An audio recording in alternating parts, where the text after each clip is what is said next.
Parents बहुत परेशान है, बच्चे बहुत ज़्यादा मोबाइल यूज़ करते हैं, तो आप क्या कहेंगे इस बार? इज़ इट ट्रू कि अलग-अलग जो एज ग्रुप है उसमें अलग-अलग इम्पैक्ट होता है? बिल्कुल मैम, चाइल्डहुड की भी स्टेजेस हैं, जो 3 स्टेजेस हैं उसमें भी अलग है। हुँ। एडोलेसेंस की जो किशोर है उसमें भी है।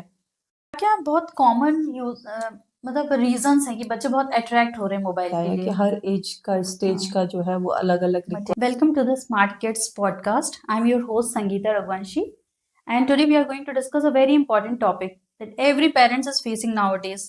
सारे पेरेंट्स परेशान है बच्चों के मोबाइल यूज करने से। सारा दिन बच्चे मोबाइल लेके बैठे रहते हैं, वो उसमें क्या देख रहे हैं, कितना उनको देखना चाहिए, ये सारी चीजें डिस्कस करने के लिए आज हमारे पास बहुत ही इंपॉर्टेंट गेस्ट हैं। वो हमें सजेस्ट करेंगे कि बच्चों को कैसे रिस्ट्रिक्ट करना चाहिए और किन चीजों में डाइवर्ट कर सकते हैं मोबाइल को, और किन चीजों से रिप्लेसमेंट कर सकते हैं। So we have Dr. Yashi Jain. She's a very known psychologist and counselor of the Gwalior city, and she is working in the Jivaji University nowadays. And she has worked already in very known universities like Bundelkhand universities and other universities. And she is working in the other schools also as a counselor and psychologist, like KVs and Air Force schools. So welcome, Dr. Yashi Jain. Thank you ma'am. So ma'am, parents बहुत परेशान है, बच्चे बहुत ज़्यादा mobile use करते हैं, तो आप क्या कहेंगे इस बारे में, जो बच्चे इतना एक्सेस यूज़ कर रहे हैं मोबाइल का? देखिए सबसे बड़ी पहले तो आपका बहुत-बहुत धन्यवाद और पॉडकास्ट इन्होंने मुझे इनवाइट किया। इतना आज का एक बहुत कहना चाहिए बहुत सीरियस टॉपिक है और उसके लिए सभी लोग अपने-अपने तरीके से अच्छे कदम उठा रहे हैं कि इसके ऊपर काम किया जाए।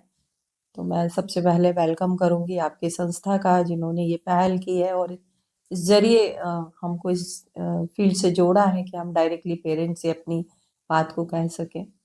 तो जैसा कि आप कह रहे हैं कि ये बहुत नोन टॉपिक है आज के समय में, मतलब अगर पेरेंट्स की बात सुनी जाए 5 मिनट के अंदर में तो मुझे लगता है कि सबसे 6 पहली से शिकायत 7। होती है कि बच्चे जी, पूरा दिन बिल्कुल। मोबाइल में लगे होते हैं। Yes ma'am. तो बहुत सारे इम्पैक्ट हैं और जो शायद लोग नहीं समझ पा रहे हैं कि ये बहुत एक अवेयरनेस कहना चाहिए कैंप की तरह, एक मिशन की तरह हर कंट्री को लेना चाहिए, क्योंकि ये एक्सेस यूज केवल फिजिकल हेल्थ को ही डिमेज नहीं कर रहा, और अदर देन मेंटल हेल्थ के बहुत सारे इश्यूज जो हैं वो इस अभी 10 ईयर्स में, 1 डिकेड्स में ही काफ़ी आइडेंटिफाई हुए हैं, जिसमें मेंटल डिसऑर्डर्स जैसे बहुत सारे ओवर थिंकिंग से रिलेटेड हैं, एंजाइटी है, डिप्रेशन है, कॉन्फ्लिक्ट्स हैं, अ, स्लीप हमारे साइकिल सारे फ्रस्ट्रेशंस गड़बड़ हो हैं, जाता है। यस। उनके स्लीप डिसऑर्डर्स जो बिगड़े हैं उसकी वजह से है, ईटिंग डिसऑर्डर्स काफ़ी आए हैं। तो मैं अगर लिस्ट बनाऊं तो मुझे लगता है हमारा आज का पूरा ये प्रोग्राम उस लिस्टिंग में निकल जाएगा कि कितने सारे मेंटल और फिजिकल डिसऑर्डर इस की वजह से होते हैं। और जो सबसे बड़ा चौंकाने का विषय है जो कि आईक्यू, जो हम सोच रहे थे कि एक इवैल्यूएशन जब मानव जाति का हुआ था तो ये लग रहा था कि हर स्टेप पर हम इंटेलिजेंटली बहुत आगे ग्रोथ कर रहे हैं, लेकिन जिस तरीके से आर्टिफिशियल इंटेलिजेंस ने अपने पैर पूरी तरह से दे फैलाए आर हैं, एक्चुअली तो रिप्लेसिंग ह्यूमन बीइंग। हाँ, तो वो रिप्लेसिंग हो रहा है, तो उसने कॉग्निटिव माइंड का जो हमारा पोटेंशियल था उसके ऊपर इफेक्ट डाला है। बच्चे एफर्ट्स नहीं करना चाहते।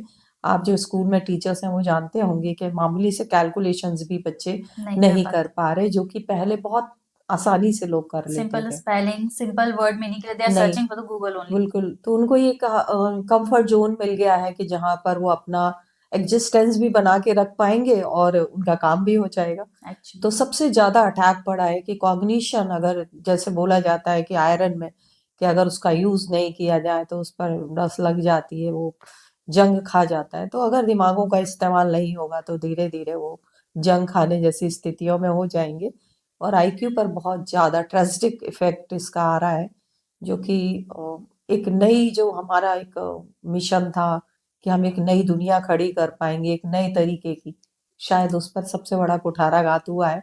तो दोनों वर्जन है कॉइन के, जिस तरह से प्लस और माइनस। Yes ma'am. तो प्लस तो ठीक है, लेकिन माइनस किस तरीके से फिजिकल और मेंटल हेल्थ पर अटैक कर रहा है वो सभी के लिए एक सोचने का विषय है। तो मैं तो फिर से आपसे यही कहूंगी कि एक बहुत अच्छा टॉपिक है। जिस पर हम बात करें। अच्छा मैम, एक चीज और है, इज इट ट्रू कि अलग अलग जो एज ग्रुप है उसमें अलग अलग इम्पैक्ट होता है? बिल्कुल मैम, चाइल्डहुड की भी स्टेजेस हैं, जो 3 स्टेजेस हैं उसमें भी अलग है। एडोलेसेंस की जो किशोर है उसमें भी है, और अर्ली एडल्टहुड है उसमें भी है। और अगर अब मैं बड़ी बात नहीं कहूँ तो मिडिल एज और आफ्टर एज एडल्टहुड है, उसमें भी इसके इफेक्ट्स अलग अलग। अब कई जगह आप देखें तो हम एक एज को यहाँ पर क्राइटेरिया नहीं कर सकते।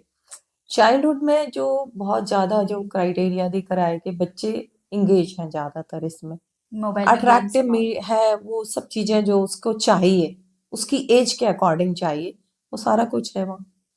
एडोलेसेंस में उनकी जो रिक्वायरमेंट है, जो उनके एज के कैरेक्टरिस्टिक्स हैं, उससे काफी चीजें मैच कर रही है, तो वो वहाँ मैच हो रहा है।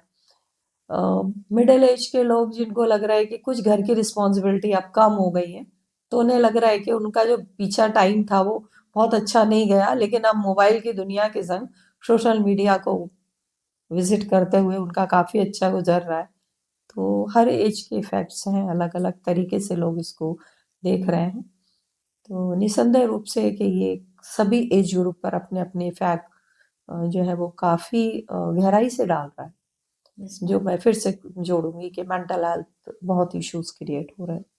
क्योंकि मैं इस फील्ड से हूँ, और साइकोलॉजी की, क्लिनिकल साइकोलॉजी, जहाँ पर हम बहुत सारे डिसऑर्डर्स देख रहे हैं, उनका अराइज होते हुए देख रहे हैं, और उसमें हम मूक दर्शकों की तरह उनको देख रहे हैं कि सब चीजें आ रही हैं।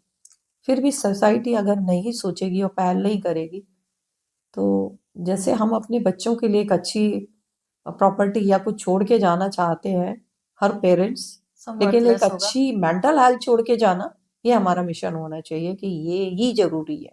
बाकी Actually. चीजें तो वो अर्न कर लेगा। अच्छा मैम, क्या क्या बहुत कॉमन यूज मतलब रीजंस हैं कि बच्चे बहुत अट्रैक्ट हो रहे हैं मोबाइल के लिए, अटैच होते जा रहे हैं, दे आर नॉट हाँ, leaving their phone for a second?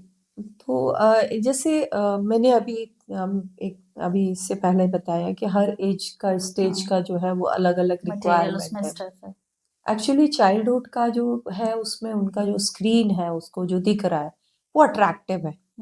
जो बाहर की चीजें जो भी बच्चे को अट्रैक्ट करती हैं वो उनकी तरफ नेचुरली अट्रैक्ट हो गई, तो वहां पर एक अट्रैक्शन का रीजन भी है। दूसरा है कि हमारे पास उनको देने के लिए वो पॉजिटिव एनवायरनमेंट या वो ज्वाइंट फैमिली जैसा कल्चर खत्म हो गया, जैसे कि उनको अटेंड करने वाले लोग ज्यादा थे, तो वो बच्चों के पास ना दादाजी की कहानियां, दादी इंगेज रखे हुए थी, वो सारी चीजें फोन न्यूक्लियर उनके फैमिली के आसपास लिए। होता है तो उन्हें ऐसा लगता है कोई है हमारे पास, हाँ, कोई हमारा तो वो सुन रहा है। नहीं है तो वो अकेलापन तो उनके फील लिए है ही। करते हैं एक्चुअली। एडोलेसेंस का जहाँ पर किशोरों की बात हो रही है, वहां पर बहुत सारे ऐसे रीजन है जहाँ पर पेरेंट्स अगर वर्किंग है, दोनों वर्किंग है, तो बच्चों के लिए उतना पॉजिटिव हेल्दी टाइम उनके पास नहीं है कि वो दे पाए, वो एक बड़ा रीजन है। दूसरा है कि जो उनकी जरूरत है, जो एज की करेक्टरिस्टिक्स फ्रेंड्स हैं, बनाना और जो सोशल मीडिया यस। के जरिए जो वो पूरी कर रहे हैं, ये सोशल इंटरेक्शन नहीं करना पड़ रहा है, उससे अननोन लोगों से कनेक्ट होते जा रहे हैं, उनका वो वर्चुअल जो लाइफ है, जो विजन है, वो बहुत ज्यादा क्रिएट हो रहा है। उनको फिजिकली लोगों के साथ इंटरेक्शन करने में प्रॉब्लम हो मजा रही नहीं है। आती। सोशल एंजाइटी इस समय बड़ा वो है, और 87.3% हम सोशल एंजाइटी में जा चुके हैं। और एक बहुत चौंकाने वाला विषय है कि WHO डिक्लेयर कर चुका है कि मोबाइल एक बड़ा रीजन है हमारे डिप्रेशन का। तो 97 था अभी 10 इयर्स तक, जो 99.2 पर आ गया है WHO के रिकॉर्ड के अनुसार। मतलब मेंटल हेल्थ अगर इफेक्ट हो रही है, उसका बड़ा रीजन जो है वो मोबाइल है। तो मेंटल हेल्थ को पॉजिटिव रखना, उसके लिए बहुत सारे एफर्ट्स हैं। देखिए, मेंटल हेल्थ को पॉजिटिव रखने का जरिया भी मोबाइल बता रहा है, लेकिन लोग वहां विजिट नहीं कर रहे। इसी में एडोलेसेंस में जो प्रॉब्लम है कि वो बच्चे बहुत सारी चीजों को जानना चाहते हैं जो उनकी एज के अकॉर्डिंग है, जो सेक्स से रिलेटेड उनकी क्यूरियोसिटी है, जिनके ऊपर पेरेंट्स बात नहीं करते, स्कूल बात नहीं करेगा, कोई ऑर्गेनाइजेशन लेगा नहीं उनको, तो वो अपनी क्यूरियोसिटीज को कहाँ पर पूरा करेंगे। तो उनके लिए एक सीधा सा जो रास्ता है, जो कॉन्फिडेंशियल भी है उनके उस चीजों को करने के लिए, तो वो अपनी एज के अकॉर्डिंग जो उनकी डिमांड्स है उसको पूरा कर रहे हैं। तो इसलिए एक्सेस यूज में तो जाना ही जाना है। तो जब तक हम पैरेलल ऑप्शन खुद अपने आप पेरेंट्स खड़े नहीं कर पाएंगे या सोसाइटी नहीं खड़े करेगी, तो इस तरह के रीजंस और भी बढ़ते जाएंगे, हर डेज में बढ़ेंगे, कि हमको लगेगा कि नहीं, मोबाइल कुछ हो नहीं सकता कि 10 साल बाद या 5 साल बाद हम खुद कहने लगे कि नहीं, मोबाइल तो जरूरी है इनके लिए। और अभी ऑनलाइन क्लासेस जब से स्टार्ट हुई थी तो हर बच्चे के हाथ में बिल्कुल, मोबाइल है। हमारे इट पास वाज कोविड एक इतना बड़ा मैंडेटरी एग्जाम्पल हो था गया ना था क्या। फोन रखना। तो हम अगर वो एजुकेशन की जो वो पकड़ पाए, हालांकि जो टीचर्स हैं, स्कूल ऑर्गेनाइजेशन है, इस बात को पूरी तरह सपोर्ट कर रहे हैं कि उस समय का जो भी लर्निंग रही, जो भी उनकी वर्चुअल लर्निंग थी, जो ऑनलाइन लर्निंग थी, वो इतनी इम्पैक्टफुल नहीं गई, फ्रूटफुल नहीं थी। क्योंकि वो फेस टू फेस जो लर्निंग होती है और टीचर को उसके जो फीडबैक्स दिखते हैं, वो लर्निंग को स्ट्रांग बना रहे थे। वो चीजें कहीं ना कहीं गायब हुई है। तो वो एक गैप ही रहा है, वो इंटेलेक्चुअल गैप आया ही है, वो एकेडमिक गैप आया ही है उसकी वजह से। लेकिन नुकसान ये हुआ कि हमने जो मोबाइल का जो यूज किया है और उनको आदी बना दिया, क्या पेरेंट्स भी कुछ नहीं कह पाए उस ड्यूरेशन में कि नहीं, मोबाइल यूज नहीं करना। पूरा दिन घर में था और हम मना नहीं कर पाए, हम सामने देखते रहे और हम खुद उसको हैबिचुअल होते देखते रहे।